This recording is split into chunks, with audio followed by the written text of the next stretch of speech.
ഈ ബ്ലെയിമിംഗ് എന്ന് പറയുന്ന ഒരു രീതിയിൽ കൗണ്ടർ അറ്റാക്കും ആവാമല്ലോ. ഉം. അതായത് ഒരു വ്യക്തി അവർ ചെയ്ത തെറ്റുകൾക്ക് മാപ്പ് പറയാതെ ഉം. അതിനെ ഏറ്റെടുക്കാതെ ഉം. അത് മറിച്ച് ആ. ആ പങ്കാളിയുടെ മേളിലിടുന്നത് അതും ഒരു തരം ബ്ലെയിമിങ് അല്ലെങ്കിൽ കൗണ്ടർ അറ്റാക്ക് അല്ലെങ്കിൽ ഇമോഷണൽ അബ്യൂസ് എന്ന് കരുതാൻ പറ്റുമോ? തീർച്ചയായിട്ടും. ഞാൻ നേരത്തെ പറഞ്ഞതുപോലെ തന്നെ നിങ്ങൾ പ്രൊവോക്ക് ചെയ്തിട്ടാണ്, അല്ല നീ കാരണം, നീ അങ്ങനെ പറഞ്ഞതുകൊണ്ടാണ് ഞാൻ അങ്ങനെ ചെയ്തത്, അല്ലെങ്കിൽ നീ ഇങ്ങനെ ചെയ്തിരുന്നെങ്കിൽ ഈ പ്രശ്നങ്ങളൊന്നും ഉണ്ടാവില്ലായിരുന്നു. അപ്പോൾ അത് ഓക്കെ, എനിക്ക് ഇതിങ്ങനെ സംഭവിച്ചു, എനിക്ക് തെറ്റ്, ഇത് എൻ്റെ ഭാഗത്ത് നിന്ന് ഇങ്ങനെ ഒരു മിസ്റ്റേക്ക് പറ്റി എന്നുള്ളത് അക്നോളജ് ചെയ്യുന്നതിന് പകരം അത് ഡിനേ ചെയ്തിട്ട് വീണ്ടും വീണ്ടും വീണ്ടും അതുകൊണ്ടാണ് ഇതുകൊണ്ടാണ്, ഇതിങ്ങനെ ചെയ്തിരുന്നെങ്കിൽ ഒരു പ്രശ്നവും ഉണ്ടാവില്ലായിരുന്നു, അല്ലെങ്കിൽ നീ ഒന്ന് അഡ്ജസ്റ്റ് ചെയ്തിരുന്നെങ്കിൽ ഒരു പ്രശ്നവും ഉണ്ടാവില്ലായിരുന്നു എന്ന് പറയുന്നത് ഒരു തരത്തിൽ ബ്ലെയിമിംഗ് ആണ്. അപ്പോൾ അത് നമ്മൾ പങ്കാളി അത് കേൾക്കുമ്പോൾ അവർക്ക് തന്നെ തോന്നും, ശരിയാ, ഞാൻ ആ സമയത്തൊന്നും മിണ്ടാതിരുന്നാൽ മതിയായിരുന്നു, ഇത്ര വലിയ പ്രശ്നമൊന്നും ഉണ്ടാവില്ലായിരുന്നു, അല്ലെങ്കിൽ ഞാനിങ്ങനെ ചെയ്തത് കൊണ്ടാണ് മൂപ്പർക്ക് ദേഷ്യം, അല്ലെങ്കിൽ മൂപ്പത്തിക്ക് ദേഷ്യം കൂടത്തേ ഉള്ളൂ എന്നുള്ള തരത്തിൽ ചിന്തിക്കാനും മതി. അത് വളരെ നോർമലൈസ് ചെയ്യുന്ന ഫാമിലി സിസ്റ്റംസും ആണ്. തീർച്ചയായിട്ടും. പ്രത്യേകിച്ച് അമ്മമാരാണെങ്കിലും അമ്മയമ്മമാരാണെങ്കിലും അവരൊക്കെ പറയാം, ഓ അത് സാരമില്ല, അത് ആ സമയത്ത് മിണ്ടാതിരുന്നാ പോരെ, മതി എന്ന് ഒരു ചെവി കേട്ടിട്ട് അങ്ങ് ഒരു ചെവി കൂടെ കേട്ട് മറ്റേ ചെവി കൂടെ അങ്ങ് വിട്ടാൽ മതി, എന്തിനാ അതിനൊക്കെ റിയാക്ട് ചെയ്യാൻ നിൽക്കുന്നത്, ഇങ്ങനെയുള്ള വളരെ നോർമലൈസ് ചെയ്ത് അതിനെ അങ്ങ് വിടും.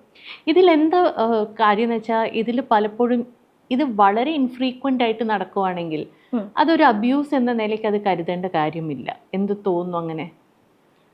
അതാണ് ഇതിൻ്റെ ഫ്രീക്വൻസി, ഡ്യൂറേഷൻ, ഇൻറ്റൻസിറ്റി, ഇത് വെച്ചിട്ടാണ് ഇത് നമുക്ക് അനലൈസ് ചെയ്യാൻ പറ്റുള്ളൂ.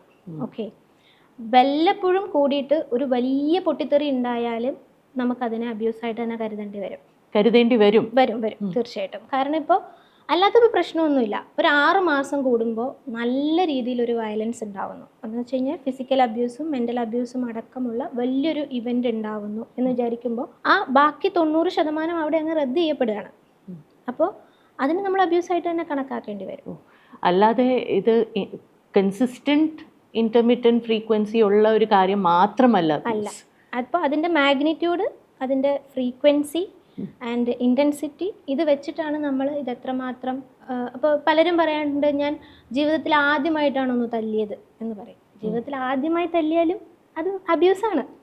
ഓക്കെ, അപ്പോൾ അതെൻ്റെ കയ്യിൽ നിന്ന് പോയതാണ് എന്ന് പറഞ്ഞാലും നിങ്ങൾ നിങ്ങളുടെ ബോസിനെ തല്ലുന്നില്ലല്ലോ, ഇല്ലേ? നിങ്ങൾ നിങ്ങളുടെ പിന്നെ വേറെയുള്ള അല്ലെങ്കിൽ അമ്മാവനെയോ ഏട്ടനെയോ തല്ലുന്നില്ലല്ലോ. എന്തുകൊണ്ട് പാർട്ട്ണറിനെ തല്ലി? കാരണം അവിടെ പവറിൻ്റെ ഡൈനാമിക്സ് വരുന്നുണ്ട്. Why this happen? അപ്പോൾ അവിടെ എന്തായാലും ഡൈനാമിക്സ് സംഭവിക്കുന്നുണ്ട്. പിന്നെ വേറൊരെണ്ണം പലപ്പോഴും ഞാൻ സ്ത്രീകൾ പറഞ്ഞു കേട്ടിട്ടുള്ളതെന്ന് വെച്ച് കഴിഞ്ഞാൽ, എൻ്റെ ഫോൺ ട്രാക്ക് ചെയ്യുന്നു, എൻ്റെ കാർ ട്രാക്ക് ചെയ്യുന്നു. ഇതൊക്കെ വളരെ എന്താ പറയുക, മിനിമലൈസ് ചെയ്ത് വിടുന്ന കാര്യമാണ്. ട്രാക്ക് ചെയ്തെന്ന് വെച്ചിട്ട് എന്താണ് പ്രശ്നം? നീ തെറ്റൊന്നും ചെയ്യുന്നില്ലല്ലോ, അപ്പോൾ പിന്നെ അദ്ദേഹം ട്രാക്ക് ചെയ്തെന്ന് വെച്ചിട്ട് എന്താണ് കുഴപ്പം എന്നുള്ളൊരു ചോദ്യം വരാറുണ്ട്. ഈ ട്രാക്കിംഗ് ഡിവൈസസ്, അതിപ്പോൾ ഫോണാണെങ്കിലും കാറാണെങ്കിലും, അതിലെവിടെയാണ് ഇമോഷണൽ അബ്യൂസ്? അത് ഒരു വ്യക്തിയുടെ സ്വാതന്ത്ര്യത്തിനെ ഇല്ലാണ്ടാക്കുകയാണ് ശരിക്കും പറഞ്ഞു കഴിഞ്ഞാൽ. അവിടെ സംഭവിക്കുന്നതെന്ന് വെച്ച് കഴിഞ്ഞാൽ ഒരു വ്യക്തി നമ്മളെ കോൺസ്റ്റൻ്റ്ലി, എന്നെ ഒരാളിങ്ങനെ നോക്കിക്കൊണ്ടിരിക്കുക, ഞാൻ എന്ത് ചെയ്യുന്നു, എവിടെ പോകുന്നു, ആരെ കാണുന്നു, എന്ത് ഭക്ഷണം കഴിക്കുന്നു എന്നൊക്കെ ഇങ്ങനെ ഒരാൾ കോൺസ്റ്റൻ്റ്ലി ഇങ്ങനെ നോക്കിക്കൊണ്ടിരിക്കുമ്പോൾ എനിക്കൊരു തരം ഒരു ശ്വാസം മുട്ടൽ അനുഭവപ്പെടില്ലേ?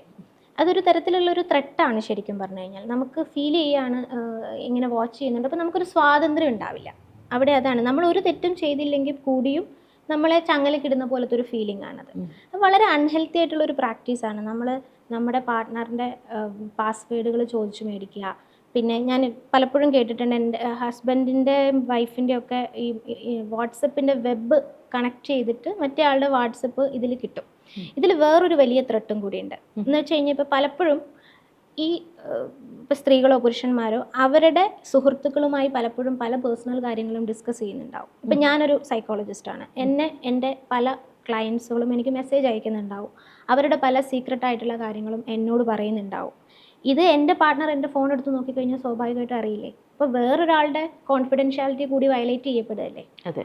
പലപ്പോഴും ഞാൻ അങ്ങനത്തെ ക്ലയൻസിനെ കണ്ടിട്ടുണ്ട്. അതായത് ഇപ്പം ഫീമെയിൽ ഫ്രണ്ട്സ് തമ്മിൽ പലപ്പോഴും ചിലപ്പോൾ കുറച്ച് റിവീലിംഗ് ആയിട്ടുള്ള ഫോട്ടോസൊക്കെ അയച്ചു കൊടുക്കുമ്പോൾ അത് ഈ വ്യക്തിയുടെ പാർട്ട്ണർ അവരുടെ കൺസെൻറ്റ് ഇല്ലാതെ കാണുകയാണ്.